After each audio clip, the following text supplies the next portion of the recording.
Hello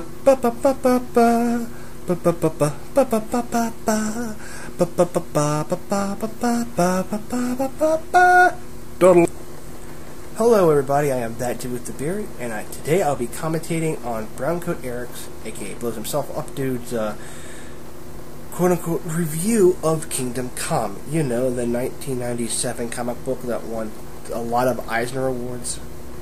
Well, let's get down to business, shall we?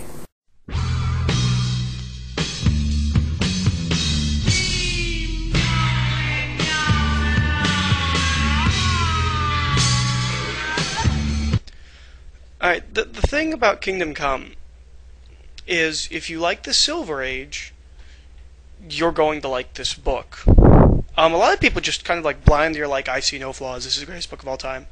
But I actually have a number of issues with this book. This is because I don't like the Silver Age. On the whole, I mean, there's bits in the Silver Age that I think are okay, particularly kind of post... like around like the time Spider-Man was created forward, I think the Silver Age is alright. First off, stop breathing into the mic so much. It's annoying. And I know people are going to say, but he did it now, does he do it later? Yes, he still does. He technically still breathes that heavy into his recent videos. Okay, you've got the Green Lantern, Green Arrow, you've got Dennis O'Neil on Batman, and things of that nature. But on the whole, I don't like the Silver Age. I think it's unbelievably juvenile, very poorly written. All of the heroes talk exactly the same. There's no characters, just the same guy with, you know, different powers. And just black and white conflicts that I don't find interesting or intelligently written at all. And Kingdom Come, to me... First off, Eric, please learn to edit your video. I've been staring at the same fucking picture for the last minute or so, and nothing's going on. We know you can edit. We saw the beginning title card. Also, please do not come off as your opinion is fact. I understand that you don't like the Silver Age for legitimate reasons, but it came off as if you're saying, it's my opinions, but you should know that they're a fact, and that is what I think of everything. And Kingdom Come, to me, I mean, Kingdom Come was written in the 90s, and to me it feels like someone who likes the Silver Age throwing up his hands and throwing a tantrum. I don't like this. That's really what it comes off as.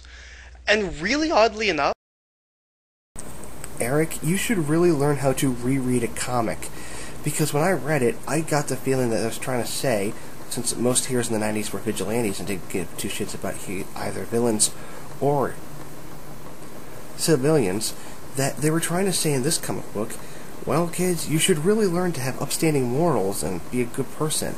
Not, Silver Age, you should read our comics. Is present in this.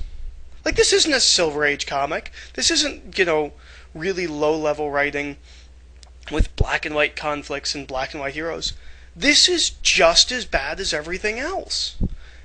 There's violence, there's heroes fighting heroes. I mean, granted, it kind of all works out in the end, but, you know, you've got Superman fighting Batman and, you know, stuff like that. And, I don't know, like it looks good. But then there's other things like, you know, like The Flash. I have no idea who The Flash in this is. And to me, this book reads like a tangent. Eric, you need a script. I don't care if you did it better without a script, but you seriously should.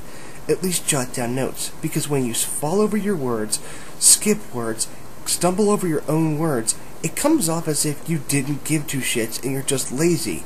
You need to put more effort into your videos. Wink, wink, nod, nod.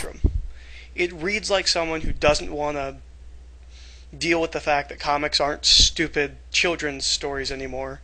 They're a medium, and like every other medium, they have dark things, they have light things, they have intelligent things, they have, you know, lower level things, they have, you know, just the shock value, the entertainment things, they've got, you know, they've got everything.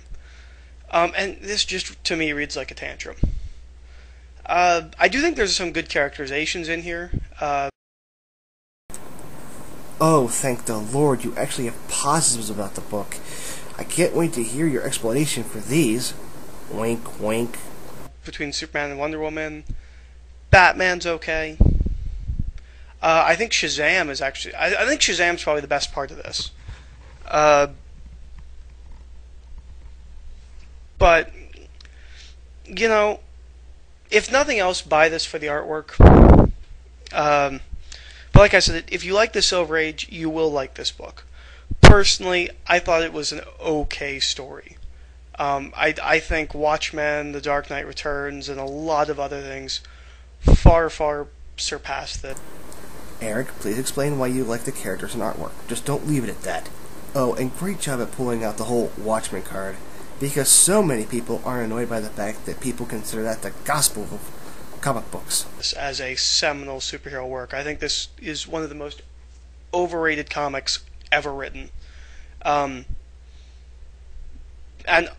probably the most hypocritical in its very conception, as it's kind of a war against,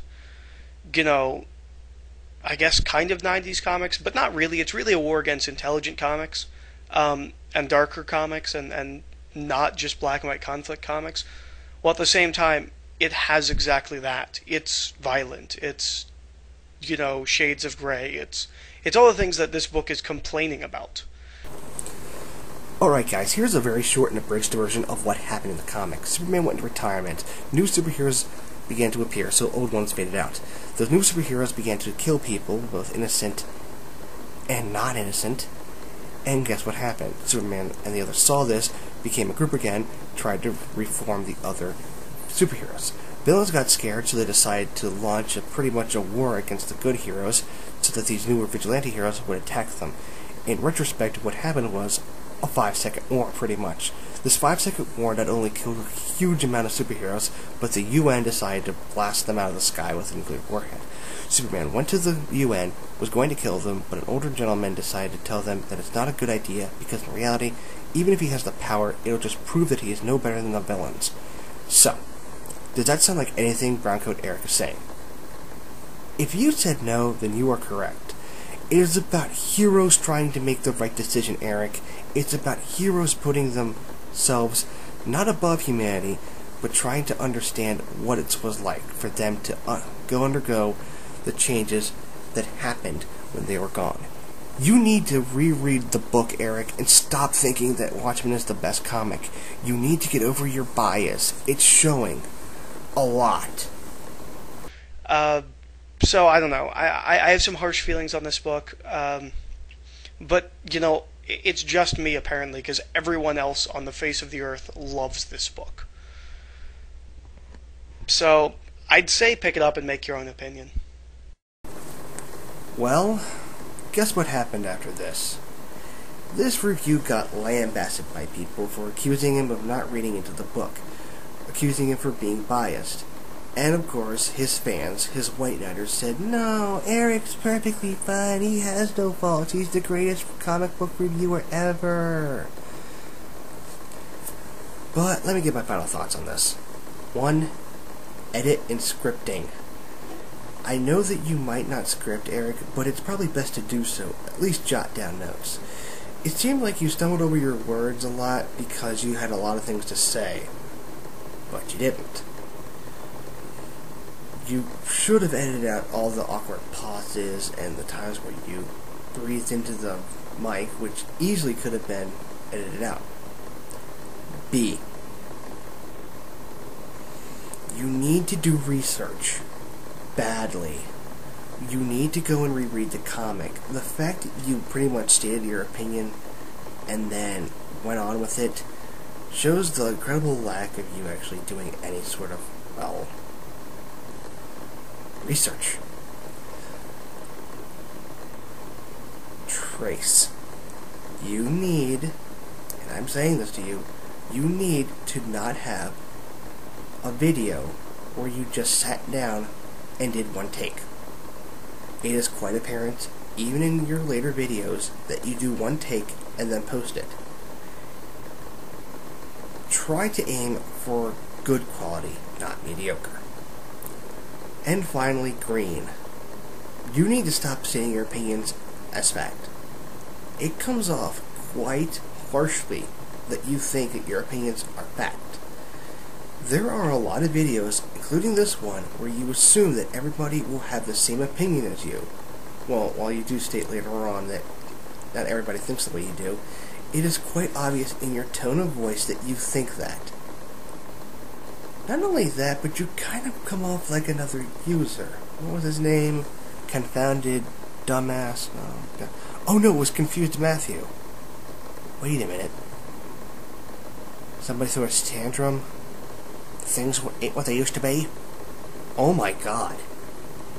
I think I might have found Confused Matthew's long-lost cousin. Oh my god. No.